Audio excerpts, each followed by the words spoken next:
Good morning students. आज हम इस वीडियो में देखेंगे 16 चैप्टर गुजराती में 16 चैप्टर चतुर ईशानी। इस चैप्टर में जो है ईशानी वो एक लड़की है, उसके बारे में पूरा बताया गया है, तो अच्छे से हम उसको समझेंगे। पहले तो इस चैप्टर से हम शुरुआत करेंगे। समानार्थी शब्द पुअर। पुअर का मतलब होता है रांग, गरीब, निर्धन। फिर है डॉटर यानी पुत्री, दिकरी, बेटी, जो लड़की होती है वो। काव यानी गाय, सुरभि, गौ, जो सब जानते हैं। मैरिज लग्न, विवाह, पाणी ग्रहण।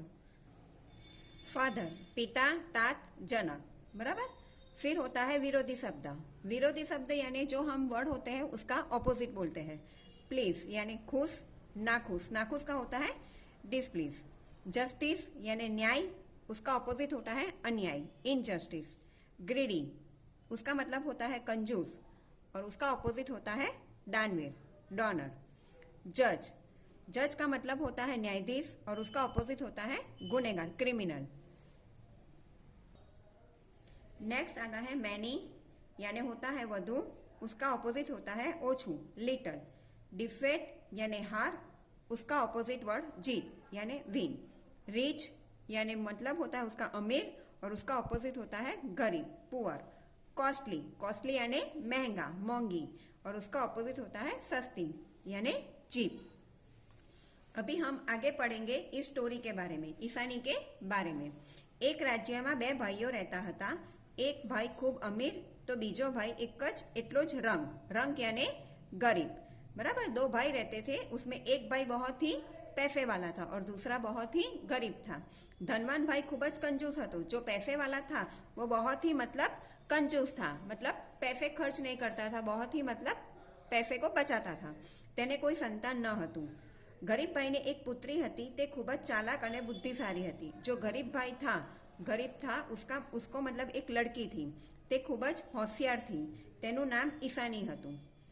नेक्स्ट, જ્યારે ईशानी मोटी थई ત્યારે તેના पिता તેને अमीर भाईनी पासे लई गया। जब ईशानी बड़ी हो गई तो उसके पापा जो थे गरीब भाई, उसको अपने बड़े भाई जो थे अमीर भाई उनके पास लेके गए અને તેના માટે કંઈક કામ માંગ્યું। उनको बोला अपने भाई को कि मुझे मेरी लड़की के लिए कुछ काम दे दो। अमीर भाઈએ પોતાના ઘરનું કામ કરવા માટે ईशानीने राखी लीधी અને પછી बोलियो, बराबर। अमीर भाई ने क्या सोचा, अमीर भाई ने अपने घर का काम करवाने के लिए अपने जो गरीब भाई था उसकी लड़की ईशानी को रख लिया और फिर बोला, जो ईशानीए पूरा एक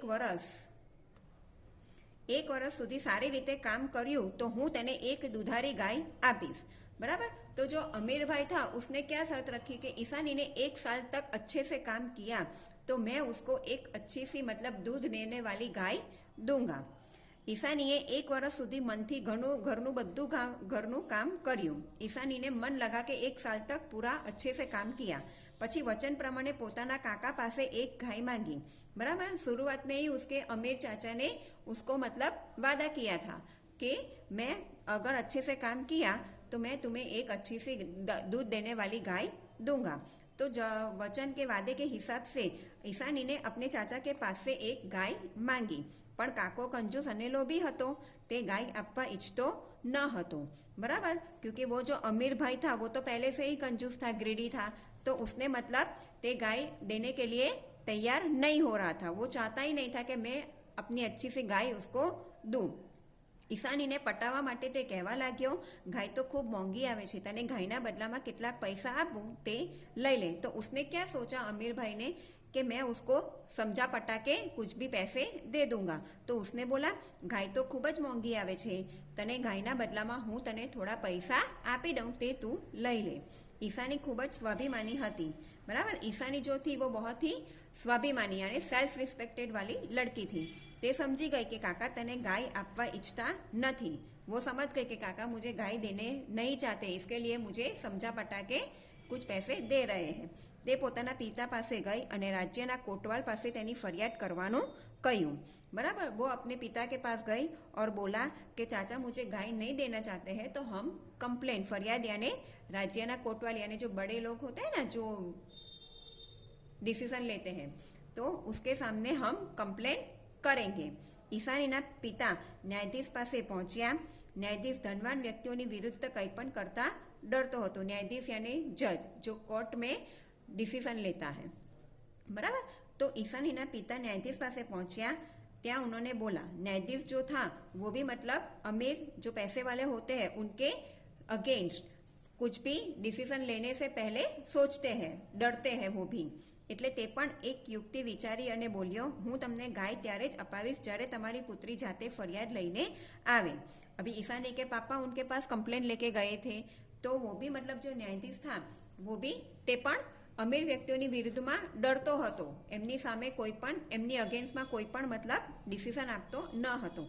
तो वो उसने भी क्या सोचा, सोच के बोला, हूँ तमने गाय, मैं आपको गाय तभी दिलाऊंगा जब आपकी लड़की ईशानी खुद कंप्लेन करने यहाँ पे आएगी.